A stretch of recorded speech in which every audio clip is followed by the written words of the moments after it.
Hello everybody, my name is David. Thank you for watching CNXG. Today's video is something that kind of sensitive for some people. I have opinions on it, but I'll start right off with saying I've never been married, okay? But the reason is it's important to me. I really think marriage is great. I really believe in, two people being together. Betrayal and cheating is like the worst for me, okay? I hate it. Absolutely hate it. I'm very, very true to the person that I'm with, always. I do not cheat. I do not flirt. I do not disrespect, okay? I was with someone for 10 years, a really, really messed up, insecure person for 10 years, and they were secure with me. They knew I wouldn't cheat on them. But the reason I have never been married is because I held it in high esteem, in high regards. I think marriage is great.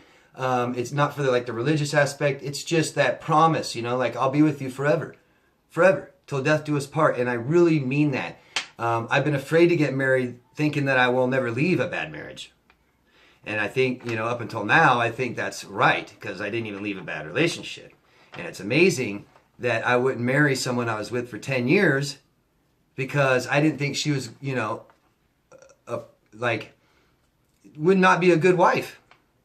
But somehow I thought it'd be a good girlfriend to live with for 10 years. Pretty messed up, huh? So there's 4 stages of this I want to talk about. And the first one, I call it enmeshment. And that's where the disordered person rushes that relationship, right? They really want to get married really fast. And it's amazing how fast I've heard these people try to operate. I mean, within days. Okay, they meet you. Oh my God, you're amazing. Look at all these things we have in common. Oh my God, this is meant to be. Let's get married. Now, I had a borderline once try to get married with me. I just started dating her, and within a week, she started talking about marriage and trying to get married that next week. Yeah, I ran. Oh my God. But it's to get that commitment right away. They know they've gone from, they've dated 100 people. They've had 100 failed relationships. They're massive fear of abandonment and stuff like that. So let's get married. There's also other reasons.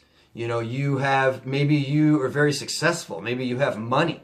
And they're like, yeah, okay. I mean, marriage means nothing to these people. So getting married for a meal ticket, sure. And then I can go cheat on you. Once we're married, I got you. Then I can go cheat on you. I can go do things to you. I can leave and come back. We're married. Half is mine. This is ours now.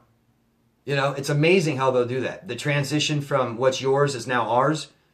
So fast. Wow. So it's that enmeshment factor, that rush right into that relationship, that love bombing, that idealization. Okay.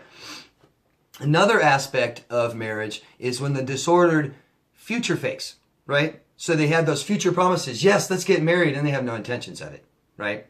And women, especially women, you know what I'm talking about because it's like, hey, we're supposed to get married by now. You said we get married next year. You said we get married in 2 years. Well, it's been 3 years. When are we going to get married? Oh, honey, next year, And they really don't set dates. That's like the hardest part to get a man to do, isn't it? Set a date.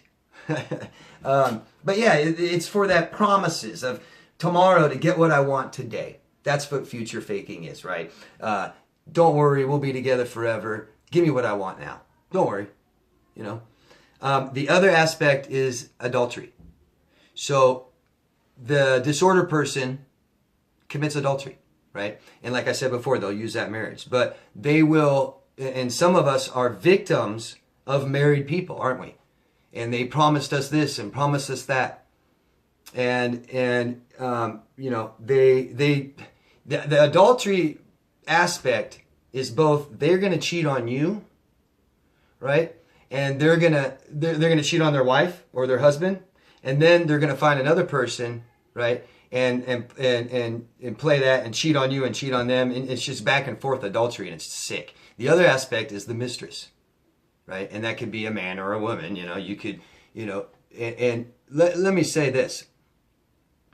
I think this is a sensitive subject for some people. I know this because I know a lot of you dated married people and they lied.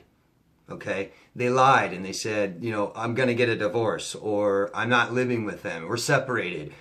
We live in different bedrooms. We sleep in different beds and stuff like this. And I don't think you need me to tell you that that's not okay. And I know that these people are manipulative, and I know you're full of doubt and all these things, but I've got to say it, okay? I just have to say it. It's not okay. It's not okay to date married people.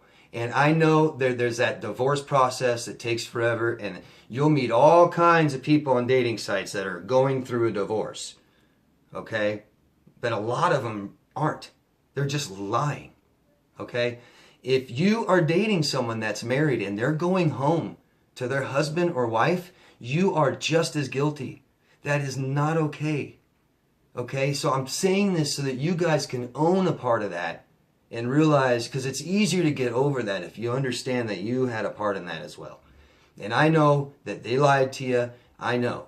But you also lied to yourself because you had feelings, first of all, that you weren't okay with that happening. You weren't okay with someone doing that to you, and I hope you weren't okay with someone doing that to them, to their mate, to their partner, to their wife or husband. You've got to think about that too, right? It's not okay. So what happens is marriage just becomes meaningless. Okay, don't let that happen. Because if you start thinking marriage is meaningless, you might think the whole thing is meaningless. Two people together forever. Not going to happen. Meh. It does happen. Okay, it's not easy, but it happens, and I've got hope for that, no matter what. Whether I'm single or with somebody else, I love the idea of finding a friend that you're in love with for the rest of your life. Okay? So don't treat anybody's marriage like dirt, because it'll just come back and affect you. It'll make you think that marriage is dirt. Right? I hope that makes sense. And I just wanted to brush up on this because I think it's an important topic and it comes up so much. But I know it's a sensitive issue as well. So I'm not trying to get really, really opinionated on it. But think of these things. And also, when you meet new people that you want to date, see what their idea of marriage is. Did they cheat on their wife or husband? Or have they been a mistress? Or have they, had relationships with married people? Because if they do, they don't respect marriage either. It doesn't just have to be their marriage. They didn't respect another person's marriage, Okay? So any questions you guys have, as always, go down below. Ask me. Thank you. Appreciate it. If you want, put this out there on social media to get this information out there for people who might need it.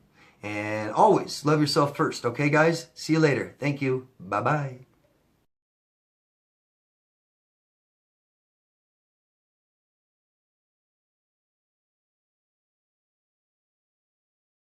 Danny Dog Productions.